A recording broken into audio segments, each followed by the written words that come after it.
আসসালামু আলাইকুম সুপ্রিয় দর্শক, ক্যান্সার আনসার লাইভে স্বাগতম।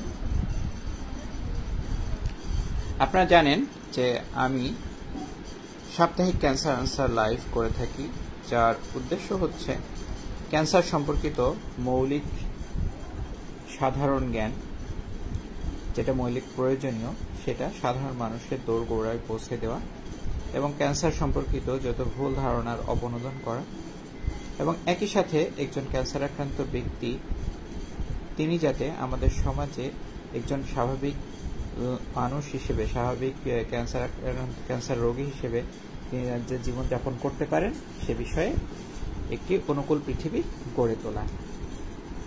তো প্রিয় দর্শক, আজকে ক্যান্সার আনসার লাইভে আপনারা যারা যুক্ত হচ্ছেন তারা নিজ নিজ প্রোফাইলে এই লাইভটি শেয়ারের মাধ্যমে আরও বেশি সংখ্যক মানুষের কাছে ক্যান্সার সচেতনতামূলক এই কথাগুলো পৌঁছে দেওয়ার সুযোগ করে দিন। আর আমার কথাটা শোনা যাচ্ছে কিনা এটা কমেন্ট করে জানাবেন। আর আপনাদের কোনো প্রশ্ন থাকলে অবশ্যই কমেন্ট করে জানাবেন, আমি চেষ্টা করব সেই প্রশ্নের যথাযথ উত্তর দেওয়ার জন্য। তো শুরু করা যাক। আজকের ক্যান্সার আনসার লাইভের বিষয় হচ্ছে স্তন ক্যান্সারের চিকিৎসা পরবর্তী জীবনযাপন। রিমন ভাই যুক্ত হয়েছেন মিরপুর থেকে, কুষ্টিয়া মিরপুর থেকে। আপনাকে ধন্যবাদ রিমন ভাই। স্তন ক্যান্সার একটি খুবই পরিচিত একটি ক্যান্সার। পৃথিবীতে সবচেয়ে বেশি সংখ্যক মানুষ যে ক্যান্সারে আক্রান্ত হয় সেটি হচ্ছে স্তন ক্যান্সার, এবং সাধারণত দেখা যায় নারীদের মধ্যেই প্রায় 98 to 99% স্তন ক্যান্সার থাকে, আর 1 to 2% ক্ষেত্রে পুরুষরাও স্তন ক্যান্সারে আক্রান্ত হতে পারে। তো স্তন ক্যান্সার দেখা যায় সাধারণত ইয়াং এজেড মানুষের ক্ষেত্রেও হয়ে থাকে, আবার ওল্ড এজেড মানুষের ক্ষেত্রেও হয়ে থাকে। তো স্তন ক্যান্সার পরবর্তী স্তন ক্যান্সার সাধারণত দেখা যায় যে প্রাথমিক অবস্থায় বা যথাযথভাবে চিকিৎসা করলে একজন মানুষ স্তন ক্যান্সার থেকে মুক্তি লাভ করতে পারে, এবং দেখা যায় যে প্রাথমিক অবস্থায় যদি স্তন ক্যান্সার শনাক্ত হয় তাহলে প্রায় 100% কাছাকাছি মানুষ সুস্থ হয়ে যায়।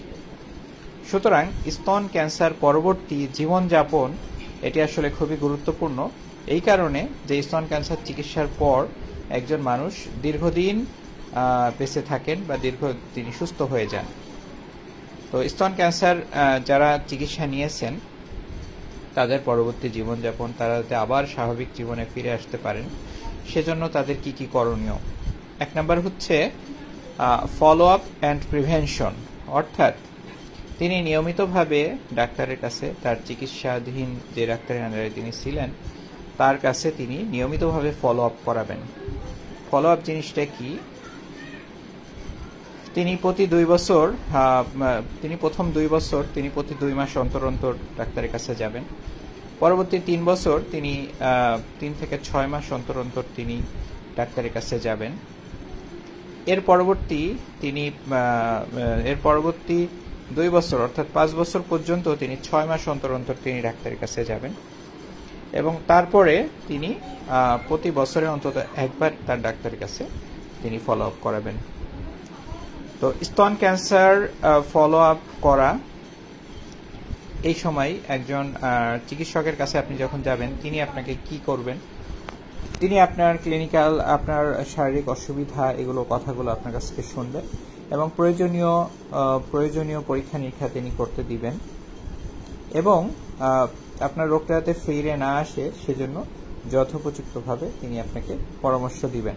এবং আর্লি সাইন যখন আসবে, যদি কোনো সন্দেহজনক কিছু যদি মনে হয় তাহলে তিনি অবশ্যই প্রয়োজনীয় ব্যবস্থা আপনাকে গ্রহণ করার জন্য পরামর্শ দিবেন। এরপরে আসুন দ্বিতীয়টা, যেটা আমাদের জীবনযাত্রা সংশ্লিষ্ট, সেটা হচ্ছে তার ঘুম। ঘুম হচ্ছে একজন মানুষের মৌলিক একটি ব্যাপার, যেটি হচ্ছে একজন মানুষ যখন সাউন্ড স্লিপ করে, যদি সাউন্ড স্লিপ করতে পারে তাহলে কিন্তু সে অনেকটাই ভালো থাকে, সুস্থ থাকে। প্রত্যেকটা মানুষেরই ঘুম একটি খুবই জরুরি বিষয়।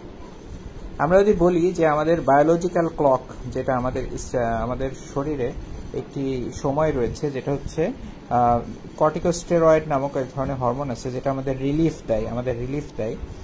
সেই হরমোনটি রাত 8টা থেকে শুরু করে ভোর 4টা পর্যন্ত সবচেয়ে পিকে থাকে। তো সেই সময়টাই যে একজন মানুষের ঘুমের উপযুক্ত সময়, অর্থাৎ একজন মানুষ স্বাস্থ্যকর লাইফ লিড করতে গেলে তাকে রাত 8টা থেকে ভোর 4টা পর্যন্ত তাকে ঘুমাতে হবে। এরপরে আসুন খাদ্যাভ্যাসের ক্ষেত্রে আমরা দেখা যায় আমাদের লাইফ স্টাইলে আমরা ভাত খাবারটা আমরা বেশি খেয়ে থাকি, বা শর্করা জাতীয় খাবার। কিন্তু আসলে নিয়ম যেটি হলো, আপনার প্লেটে আপনি লেস দ্যান 50%, অর্থাৎ 50 ভাগের অর্ধেকের কম আপনি কার্বোহাইড্রেট খাবেন। সেটি আপনার হতে পারে, সেটি ভাত হতে পারে, রুটি হতে পারে, বা অন্য কোনো মিষ্টি জাতীয় কার্বোহাইড্রেট কিছু হতে পারে। এরপরে বাকিটুকু আপনি 30% প্রোটিন এবং বাকিটুকু আপনি ফ্যাট, 30% আপনি প্রোটিন এবং ফ্যাট এবং 20% আপনি ভেজিটেবলস এবং মিনারেলস দিয়ে আপনি পূরণ করবেন। অর্থাৎ তিনি তার 3 বেলা খাবার টাইম মতো খাবেন এবং স্বাস্থ্যকর সুষম খাদ্য তালিকা তিনি অনুসরণ করবেন। 3 নম্বর কথা হচ্ছে তার অন্যান্য যে রোগগুলো রয়েছে তার যত্ন নিতে হবে। আমরা জানি যে স্তন ক্যান্সারে আক্রান্ত ব্যক্তিদের third highest cause of mortality হচ্ছে হার্ট ডিজিজ বা কার্ডিয়াক ডিজিজ। অর্থাৎ স্তন ক্যান্সারে আক্রান্ত ব্যক্তিরা, তাদের যদি কার্ডিয়াক কোনো প্রবলেম থাকে, তাহলে তারা যথাযথভাবে ব্যবস্থা গ্রহণ করবেন এবং কার্ডিওটক্সিক কোনো ড্রাগ বা কোনো লাইফস্টাইল তাকে অবশ্যই নেওয়া যাবে না। এক্ষেত্রে তার তেল, চর্বি জাতীয় খাবার এগুলো অ্যাভয়েড তারা করতে পারে।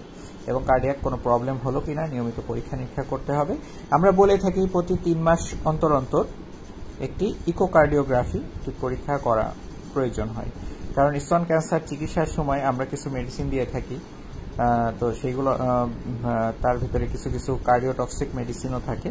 এজন্য তার সারা জীবন তার প্রতি 3 মাস অন্তর ইকোকার্ডিওগ্রাফি বা কার্ডিয়াক চেকআপটা একটি গুরুত্বপূর্ণ বিষয়।